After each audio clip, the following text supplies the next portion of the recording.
قتیبہ بن سعید بن جمیل بن طریف ثقفی اور زہیر بن حرب نے کہا ہمیں جری نے عمارہ بن قعقاع سے حدیث بیان کی، انہوں نے ابو زرعہ سے، انہوں نے حضرت ابو ہریرہ رضی اللہ تعالیٰ عنہ سے روایت کی، کہا ایک شخص رسول اللہ صلی اللہ علیہ وسلم کے پاس آیا اور عرض کی لوگوں میں سے حسن معاشرت یعنی خدمت اور حسن سلوک کا سب سے زیادہ حقدار کون ہے؟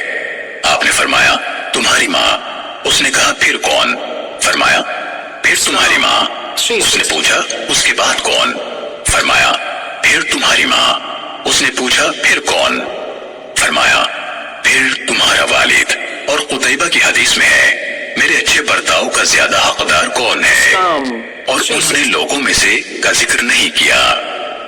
صحیح مسلم حدیث نمبر 6500۔